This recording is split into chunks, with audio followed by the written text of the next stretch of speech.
All right, we've been talking enough football. Let's talk about my favorite sport. Let's talk about basketball, but it seems like the Memphis basketball scene hasn't been pretty good, Ruben. Yeah, we've been hitting some speed bumps, to say the least. It's early in the season, but not seeing exactly what everybody wants to see. And in the college ranks, sometimes that's because of the transfer portal and the times it takes for a team to mesh. Greg, continuing to join us now, and let's start with Memphis Tigers basketball. Yeah.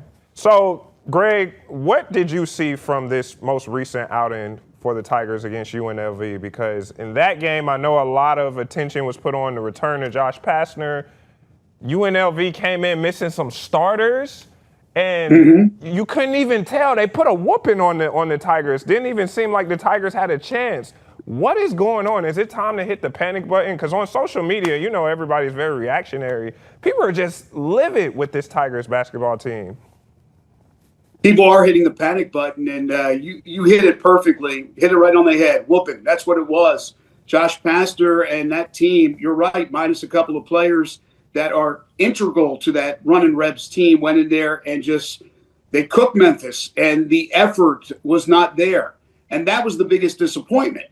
I called the game against San Francisco, the opener. I thought Memphis played extremely well, had a little bit of a letdown in the second half, but fans had to be happy with what they saw. They come back, they play down at the Pavilion in Oxford, as you guys know, and the effort was there. They lost the game, but the effort was there. So you expect it. The return of Pastner, it's going to be a lot of fun, but Memphis is going to win this game. I don't think anybody in their right mind thought that UNLV was coming in and winning that game. But not only did they win, they embarrassed Memphis. So I don't know what happened from the Ole Miss loss to that loss, but that's a big difference. Not all losses are the same.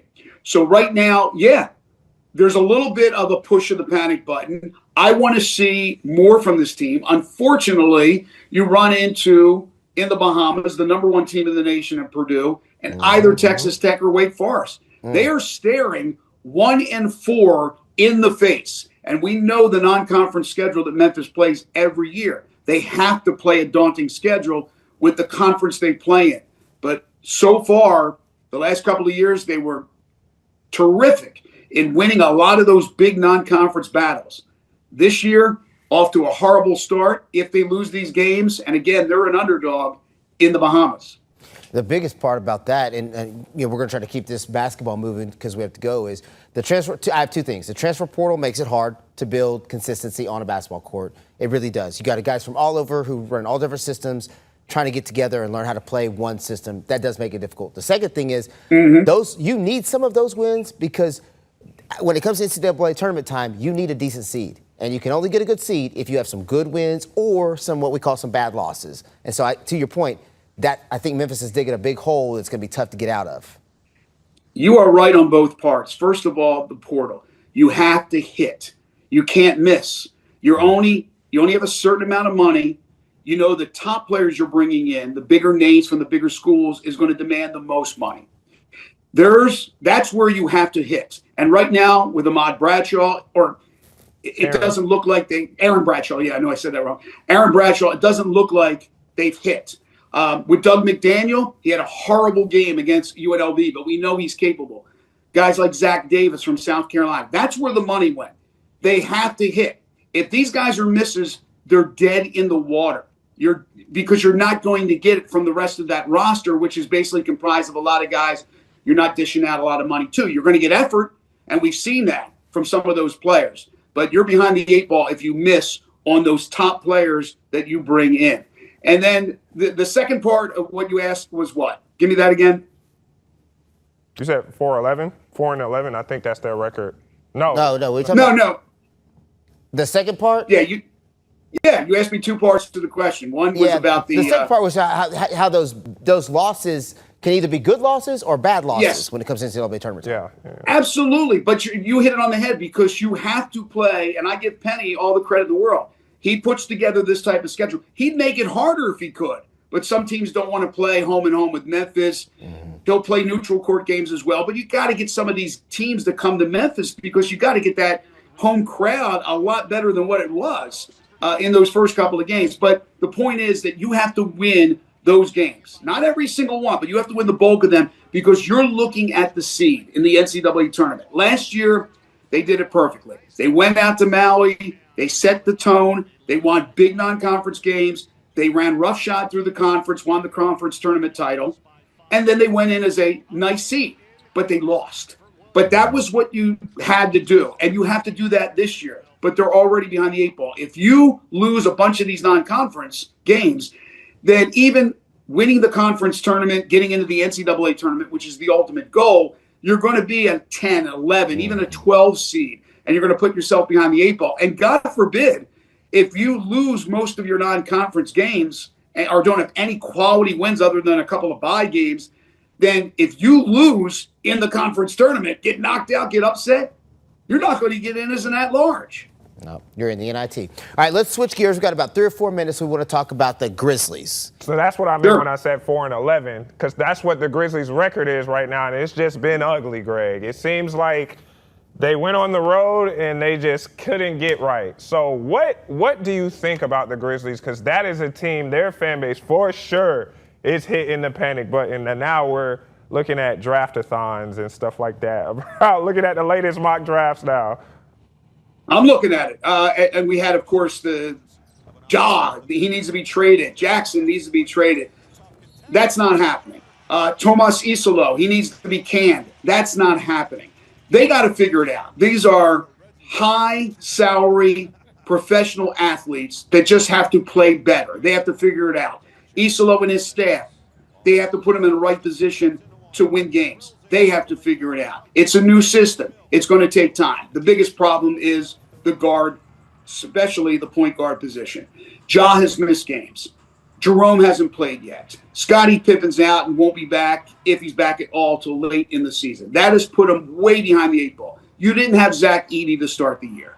I think this team is certainly better than what they have shown so far, but they're not a great team. They're a play-in team at best, and people got to understand that. With Ja Morant, you have paid him handsomely, and you have paid Jaren Jackson Jr. In other words, you have made your bed. I'm not sure what you can do. Ja has regressed, and they need Ja to find that inner self, what he was a couple of years ago, and stay healthy, for goodness sakes. And that's not the case right now. Cedric Coward has been a bright spot for this team, and if they have a six more games to go, guys, in the month of November. Winnable games. The Kings, they got 2 times. They got the Clippers, who are hurt. They got the Mavericks, who are hurt. If you go 1-5, 0-6, 2-4 with those 6, we're a quarter of the way through the season at that point. I think you have to drop back and punt. You got to start looking at the draft-a-thon, as you said. That's tough. Let me toss some numbers out to you, Greg, and let's see if this makes sense and correlates with what we're seeing on the court. Second worst shooting team in the league at 42%. Yeah. Third worst three-point shooting team in the league at 33%. Ranked 20th in team defense to give up 119 points a game, but they're fifth worst in the league with scoring offense at 111 points a game. Does all of that correlate with what we're seeing on the court? Absolutely. And it's the ineptness on offense that is causing the problems on defense. These are pros.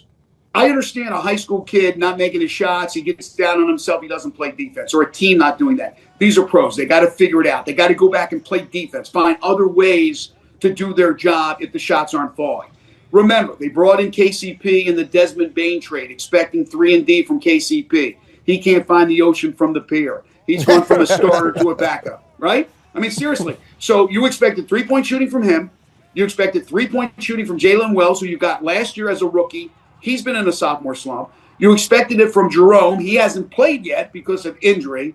And what we're getting when Ja's healthy is Ja going 2 for 7 on a good day, 1 of 5, 0 for 5 on a bad day, shooting threes. He does not need to be shooting threes. Coward, again, he has been the bright spot, but they do not have enough 3-point shooting. Spencer comes into the game, can hit threes, but he's a liability defensively. As much of a dog as he is, that's not your ideal guy in the backcourt. He's a spot guy, come in, maybe you need a 3. But they are lacking 3-point shooting. They're not getting inside scoring. Now with Edey, maybe they will be able to do. Jaren Jackson Jr. has to be a lot more aggressive. He was 0 for 6 in the fourth quarter in the loss against San Antonio. They need that guy, especially when Ja's out, to step up. So there's a lot of reasons why they're bad. And then the system, the new system. is a European system not going to work in the NBA, or is it because they don't have the right players to implement that system? Greg, last thing I'm going to ask about the Grizzlies before we got to get you out of here. How much grace Sure. are you giving Isolo when it comes to this Grizzlies? Because a lot of times I feel like the stuff with Ja, he's not really endearing himself to the fan base. A lot of people already want to like cut the rope. How much grace do you give Isolo? See, I certainly give him the season, but you guys know it's a players' league, and we are not privy to everything that's going on behind closed doors.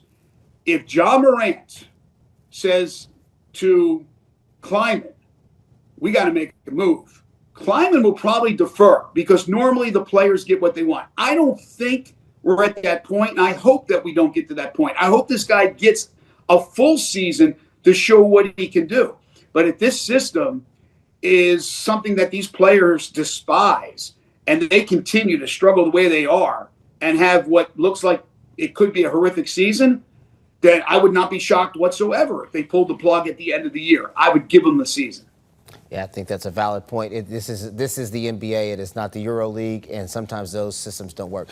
Greg, thank you so much for all of your time today and all of your knowledge. We cannot thank you enough. Absolutely. My It's pleasure, a guys. pleasure Thank doing you. it. Thanks for having me. All right, brother. Enjoy the rest of your day. You don't need to talk to us anymore. I'm sure you got other things to do. Thank you now.